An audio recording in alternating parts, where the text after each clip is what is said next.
시편 56편도 그 시편에 보면 이제 다윗의 시가 제일 많잖아요. 그래서 이것도 다윗 왕의 시입니다. 배경을 좀 말씀드리면 다윗이 왕이 되기 전에 사울에게 쫓겨다니던 어려운 시절에 썼던 여러 그 고난시 가운데 하나가 이 시편 56편이 됩니다.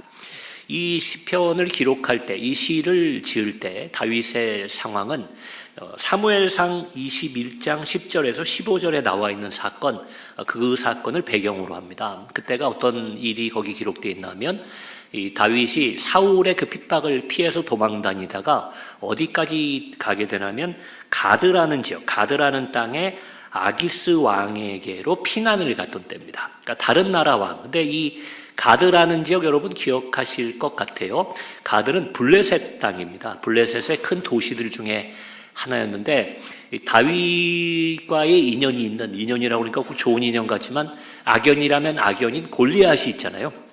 다윗이 이스라엘의 역사 속에 이름을 알리기 시작한 사건, 골리앗 사건.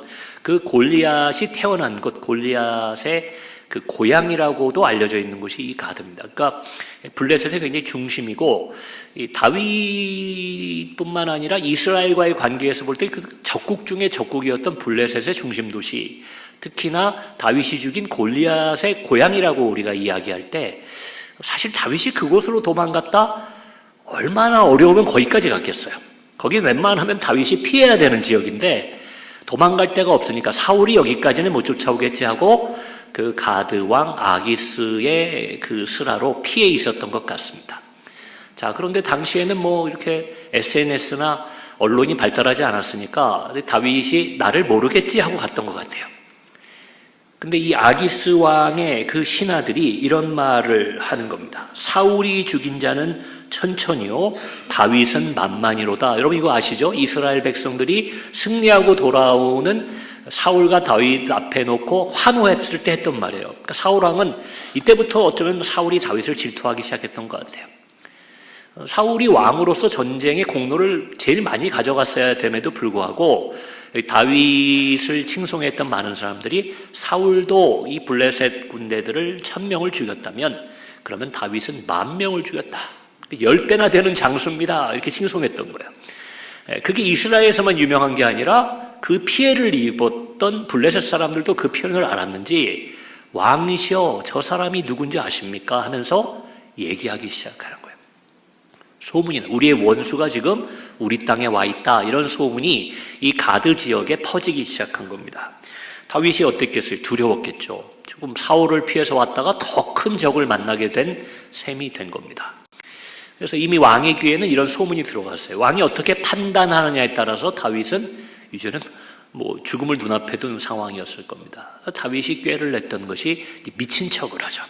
막 침도 흘리고 막 성문 밖에서 막 이상한 행동을 하면서 그래서 왕에게 어떤 소문이 가라면 좀 다윗이 이상하다. 그러니 저런 사람을 우리 땅에 둬서는 안 되겠다. 그래서 그를 쫓아내게 되면서 그가 그곳을 무사히 빠져나오게 됩니다. 어떻게 보면 다윗의 재치고 그의 기계를 엿볼 수 있는 장면이기도 하지만 그의 마음이 어땠겠어요? 그걸 무사히 피해는 나왔지만 그 기쁨이 아니죠. 딴 곳이 위험해서 거기 숨어 있던 건데 거기도 있을 수 없게 돼서 겨우 목숨을 부지하고 나왔던 다윗의 그 고난이 얼마나 컸으면요. 이 사건을 배경으로는 다윗이 시를 2편이나 지었어요. 저희가 읽은 오늘 56편뿐만 아니라 34편도 바로 이 아기스 왕과의 사건을 중심으로 적은 고난의 시입니다. 여러분 근데 그때에는 여러분 34편 보면 여러분 성경에도 아비멜렉이라는 이름으로 왕의 이름이 나올 거예요. 이 아기스 왕의 표현을 달리하면 아비멜렉이 된다고 하죠. 자, 그래서 이 시를 지었는데 좀 차이가 있다면 34편은 다윗이 이 아비멜렉 왕에게서 탈출하고 미친 척해서 벗어난 후에 지은 시로 보이고요. 그리고 오늘 읽은 56편은 아직 그 가드 땅에 머물러 있으면서 이런 신하들이나 다윗을 알아본 사람들로 인해서 두려움에 떨고 있던 시기에 지은 시가 이 56편이라는 겁니다. 그래서 이 56편의 다윗의 상황을 34편하고 좀 구별해서 보자면 한마디로 이렇게 얘기할 수 있을 것 같아요. 사람에 대한 두려움이 다윗의 고난이었다는 겁니다. 이때는. 물론 다윗이 사울에 대한 두려움 때문에도 피해갔지만 이 땅에서도 사람에 대한 두려움이 많았어요. 그래서 이 56편을 이 시를 시작할 때 첫 번째 1절에 다윗이 이렇게 기록해놨어요. 하나님이여 내게 은혜를 베푸소서. 사람이 나를 삼키려고 종일 치며 압제하나이다. 이렇게 돼 있어요. 사람에 대한 두려움이, 사람이 나를 삼키려고, 그러니까 뭐 사울이다 아기스다 특정 이름이 나온 게 아니라 여기저기 사람들이 다윗에 대해 이야기하고 그를 의심의 눈초리로 쳐다보는 그 상황 속에 다윗이 놓여 있었습니다. 이방인들에게 둘러싸여 있는 거죠. 그냥 이방인입니까? 자신의 원수가 되는 적국의 눈앞에 정체가 탄로난 상황 속에 있었던 다윗이 이 사람들이 나를 삼키려고 합니다. 나를 압제합니다. 하나님께 탄원하는 내용으로 이 시는 시작하고 있습니다. 사실 생각해보면 여러분 사람에 대한 두려움은요, 이때 다윗뿐만 아니에요. 오늘을 살아가는 우리들에게도 사실은 사람에 대한 두려움이 참 많은 것 같아요. 우리가 사람을 의지하면서도 살아가지만 사실 인간이 느끼는 많은 두려움이나 두려움들, 공포 이런 것들이 사람으로 일하는 것이 참 많죠. 예를 들면 여기 나옵니다. 이 시편에도 5절에 보면 이런 표현을 해요. 다윗이 그들이 종일 내 말을 곡해하며 나를 치는 그들의 모든 생각은 사악이라 이렇게 하나님 앞에 탄원합니다. 여러분 보세요. 그들이 종일 내 말을 곡해한다. 저는 오히려 젊을 때는 좀 그런 자신감, 교만한 생각했던 것 같아요. 내가 사람들에게 내 진심을 다 전할 수 있다. 말로 내 생각을 다 표현할 수 있다. 좀 그렇게 생각했던 것 같아요. 제가 이제 목사고 앞에서 말을 하는 직업이다 보니까 웬만하면 평균적으로 보자면 제가 말을 조금은 잘한다라고 생각했었던 것 같아요. 자, 그런데 세월이 가면 갈수록 나는 이렇게 얘기했는데 사람들이 그렇게 받아들이는 게 아니구나. 그런 생각을 할 때가 많습니다. 내 말을 곡해요. 내 의도를 오해하고 또 어떤 때는 모함까지 하는 거죠. 여러분 말을 곡해하고 모함하고 왜곡하고 과장하고 그 사람들에 대한 두려움이 생기죠. 6절에 다윗은 또 이렇게 말합니다. 그들이 내 생명을 엿보았던 것과 같이 또 모여 숨어 내 발자취를 지켜보나이다. 저는 이 6절 말씀을 보면 예수님이 당하셨던 고난이 생각나요. 예수님이 어디를 가도요. 예수님은 요즘으로 치면은 그때 뭐 아이돌, 스타 같았던 것 같아요. 어디를 가나 사람들이 따라다니는데 그 가운데는 바리새인들이나 서기관이나 이런 사람들이 예수님의 발자취를 따라다니면서 틈을 엿보는 거예요. 무슨 말하면 꼬투리 잡으려고. 어떤 행동하면 그걸 통해서 이 사람을 고발하려고 계속 추적하고 따라다니는 거예요. 그게 이 6절에 나오는 거예요. 내 생명을 엿보고. 우리나라도 요즘 그런 일들이 많죠. 저명한 인사들, 정치인들, 연예인들 이런 사람들은 사람들이 그 사람을 좋아하는 것처럼도 보이지만 한편으로는 그 사람이 넘어지기를 기다리는. 그래서 어떤 분은 그런 표현을 해요. 그 상처 입은 들짐승을 따라다니는 하이에나나 독수리 같은 게 제가 언론에 종사하는 분들을 비하하고자 하는 게 아닙니다. 근데 약간 이런 문화도 있는 것 같아요. 그런 모습이 요즘에 언론이고 사람들의 눈이다. 그러니까 얼마나 스트레스를 많이 받는지 몰라요. 그래서 모르긴 몰라도 그 연예인들 같은 경우는 그 수면 장애라든지 불면증이라든지 대인 기피증 이런 게 걸리는 사람들이 많다고 그래요. 너무 사람들의 눈이 자기를 따라다니는데 그게 좋아서 따라다녀도 쉽지 않잖아요. 내 팬들이 나를 따라다녀도 쉽지 않은데 내가 무슨 실수하나 잘못하나. 그래서 인터넷이나 뉴스 같은 데 보면 잘 나온 사진도 있는데 꼭 이상한 사진을 찍어가지고 올린다고도 하는 거예요. 여러분 그 옛날에 다윗이 느꼈던 두려움이 그런 겁니다. 사람들이 내 생명을 엿보는 거예요. 나를 죽이려고 예수님을 모함하려고 했던 것처럼 또 숨어서 그들이 모여서 막 모의하고 얘기하는 겁니다. 발자취를 따라 저 사람 수상하다, 저 사람이 이상하다, 저 사람은 나쁜 사람이다. 이렇게 해서 다윗을 감시하고 또 그 발자취를 지켜봤던 사람들. 이걸 오늘날로 얘기하면 현대인의 관음증이 있어요.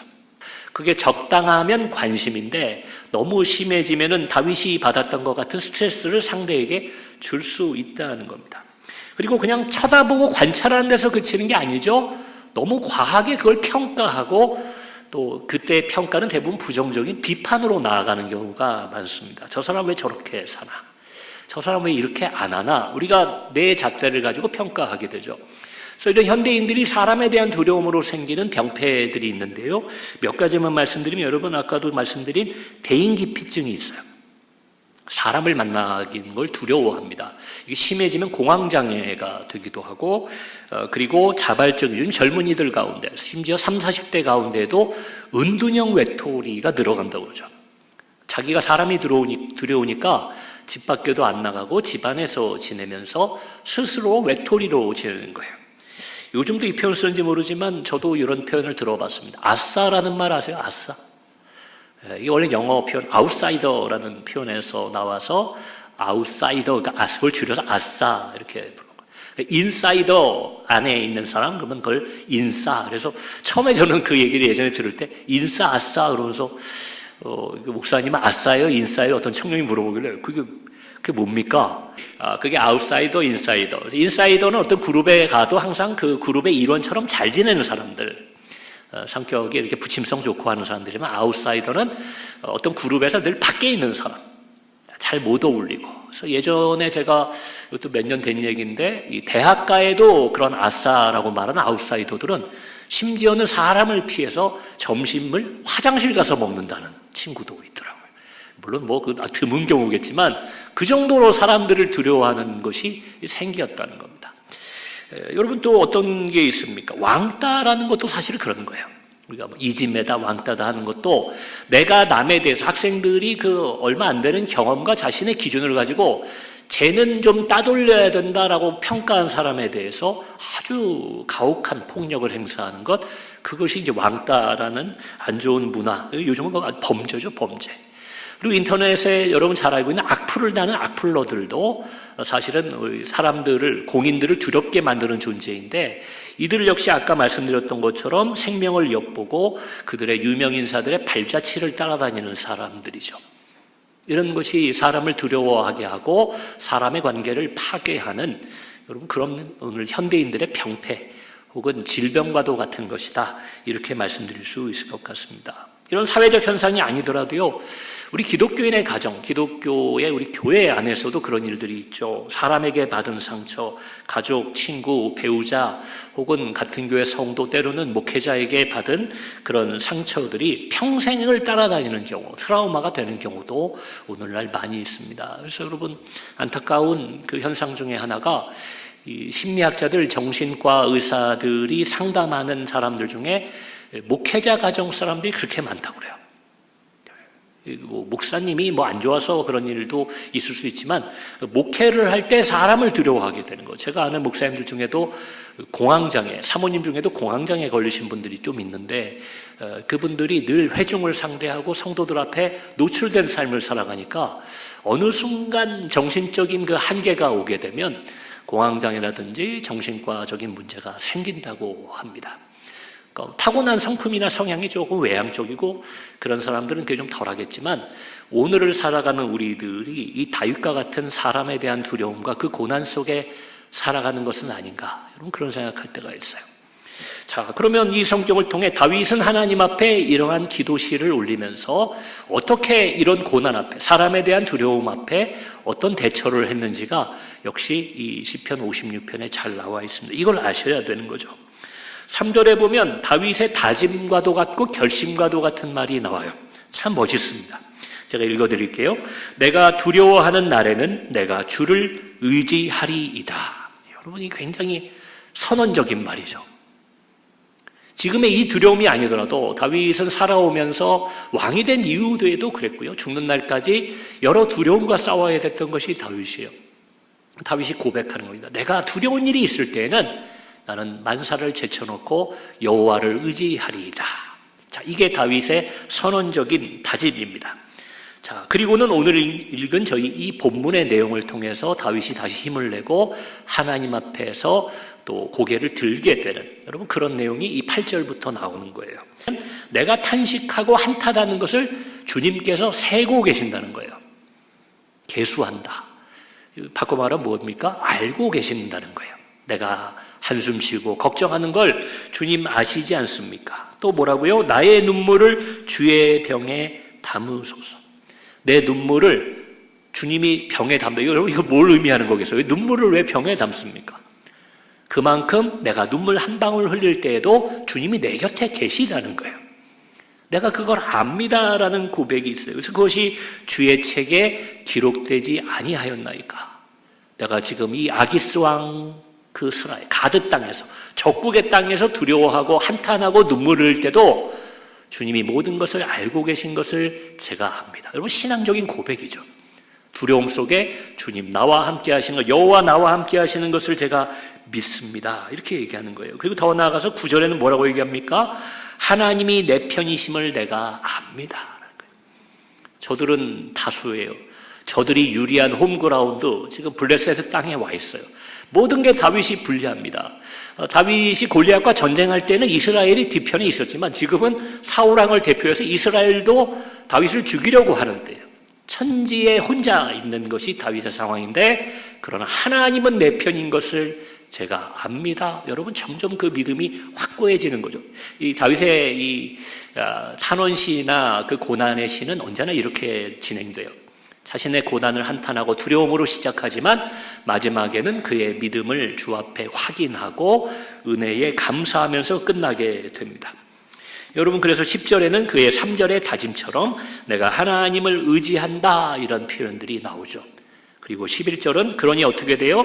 하나님을 하나님을 내가 의지하니 이제는 두렵지 않습니다 라는 고백. 내가 하나님을 의지하였은즉 두려워하지 아니하리니 사람이 내게 어찌하리까. 제가 요걸 오늘 제목으로 딱 정한 거예요. 사람에 대한 두려움으로 그가 이 시를 시작했는데 결론은 뭐라고요? 하나님이 내 편이기 때문에 저 사람들이 나에게 어떻게 할 수 없다는 거예요. 여러분 사람도 그렇게 빽이 있으면 든든한데 다윗이 얘기하는 거예요. 하나님이 내 편이신데 내가 무엇이 두렵겠습니까? 저 사람들을 내가 왜 두려워합니까? 이렇게 얘기하는 거예요. 여러분 이게 마태복음 10장 28절에 정확하게 마태가 기록해 놨어요. 뭐라고 얘기하냐면 몸은 죽여도 혼을 죽이지 못하는 자를 왜 두려워하냐. 예수님의 표현을 그렇게 기록해 놓은 겁니다. 그리고 뭐라고 얘기합니까? 혼과 몸을 다 지옥에서 능히 멸하시는 하나님을 두려워해야지. 예수님이 그 얘기를 하신 거예요. 너무 지혜로운 말이잖아요. 여러분 위협을 가할 수 있죠. 사람이 나에게 고난을 줄 수 있습니다. 아주 심하면 여러분 이 박해의 시기에는 우리를 죽일 수도 있는 힘이 사람들에게 있지만, 그러나 최악의 경우 그들을 죽인다 해도 여러분 그 초대교회 사도들 순교할 때 그들이 두려움 없이 순교할 수 있었던 것은 내 혼까지도 살리고 죽이시는, 내 영혼을 담당하시는 하나님을 의지했기 때문에 내 생명, 육의 생명을 앗아갈 수 있는 권력자들을 두려워하지 않았던 것을 우리는 기억해야 됩니다. 여러분 말씀을 적용하면서 또 정리하겠습니다. 여러분 사람이 아닌 하나님을 바라봐야 됩니다. 이 표현을 우리가 너무 많이 쓰죠. 잘 알고 있죠. 신앙생활할 때 사람이 아닌 하나님을 바라봅시다 이렇게 얘기를 많이 합니다. 현대사회에는 우리가 포스트 모더니즘이라는 표현도 여러분들 들어서 알고 계시지만 이걸 다른 말로 하면 다원화 사회라고 할 수 있어요. 다원화 사회의 특징은 개개인의 개성이나 주관이나 개인의 경험이 중시되는 시대가 이 다원화 시대입니다. 그러니까 과거에는 우리가 학생이면 이렇게 살아야 돼, 남자는 이래야 돼, 또 서울 사람들은 이래야 돼라는 어떤 규범을 따라서 단체로 움직였다면, 이 다원화 사회의 특징은 나는 나의 생각이 있어, 나는 내 입맛이 중요해, 나는 그렇게 생각하지 않아, 이런 얘기를 많이 하는 것이 다원화 사회의 특징이에요. 그러다 보니 저마다 사람들이 목소리를 냅니다. 예전에는 가정에서도 중요한 일 결정하면 야, 아빠랑 의논해라, 야, 아빠가 결정할 거야, 이렇게 됐죠. 요즘은 아니에요. 자녀는 다른 생각하고 어머니 다른 생각하고 다 다른 생각하면 그걸 목소리를 내는 시대입니다. 이걸 나쁘다고 말하면 안 돼요. 이거는 옳고 그른 문제가 아니라 여러분 우리가 사는 시대가 그냥 그런 시대이기 때문에 받아들여야 되는 겁니다. 다만 그런 시대에 우리가 어떻게 살아야 되는지를 생각해 봐야 될 필요가 있죠.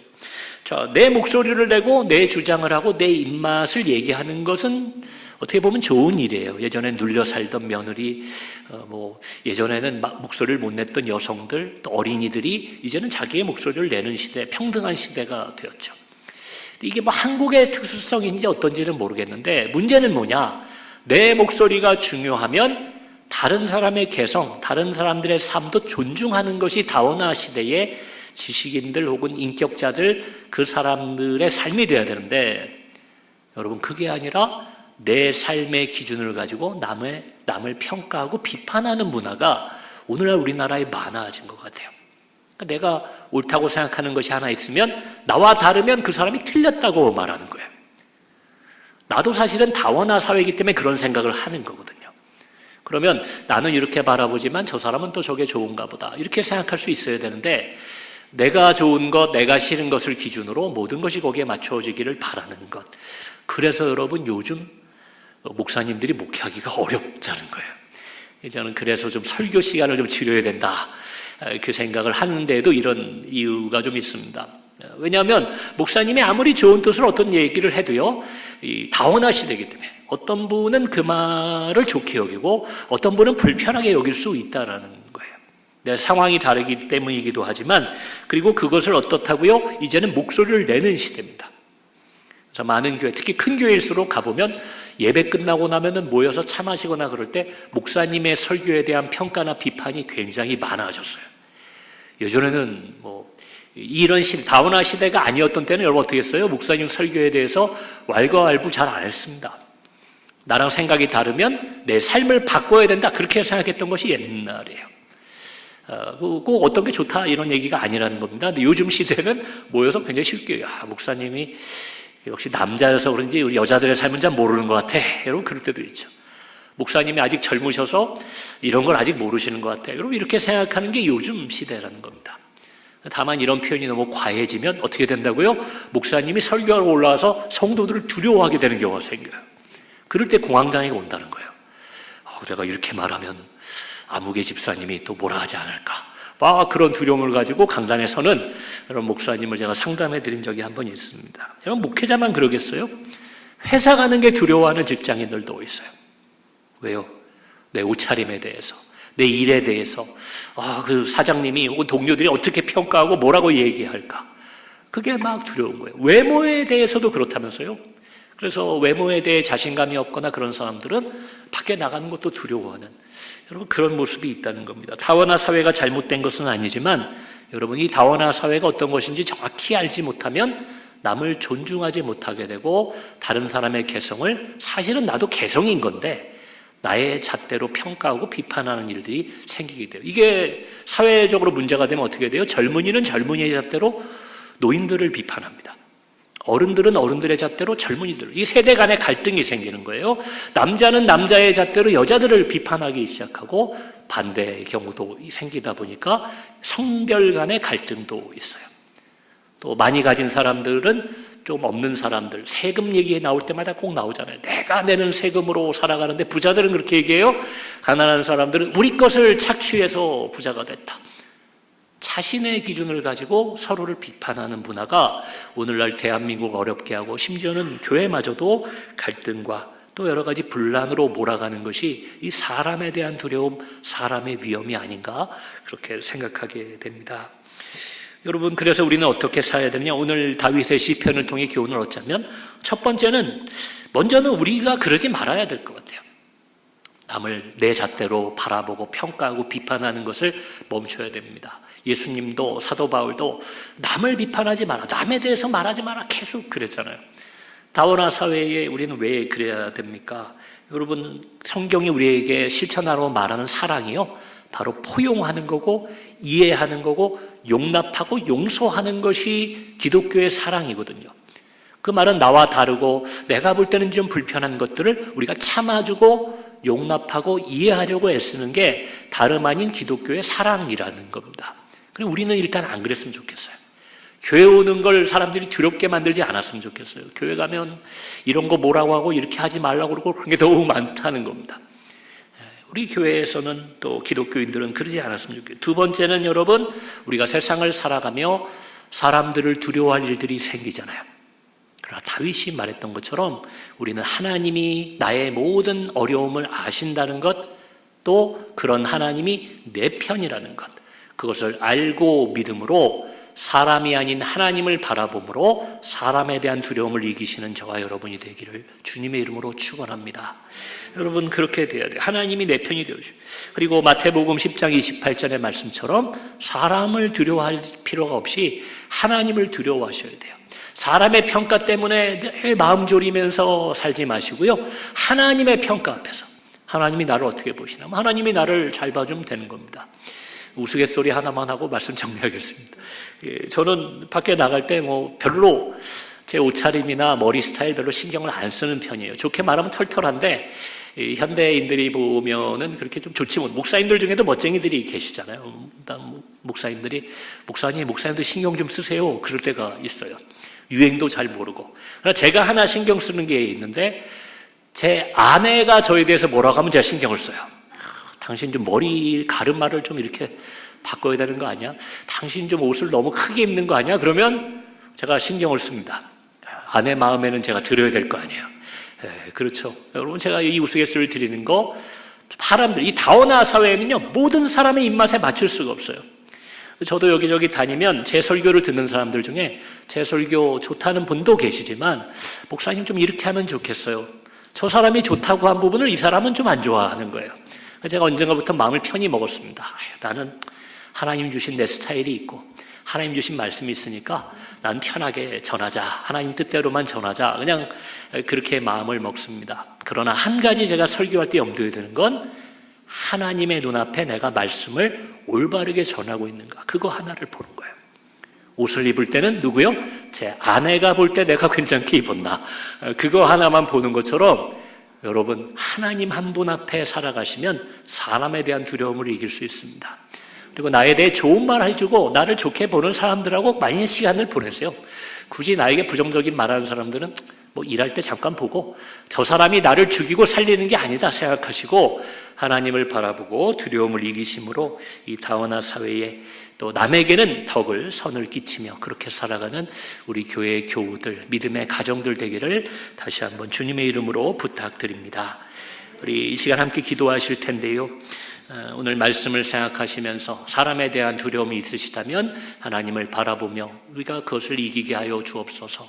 그리고 내가 다른 사람을 비판하고 평가함으로 상처를 준 적은 없었나 또 회개하고 반성하는 그런 기도를 우리가 함께하기 원합니다.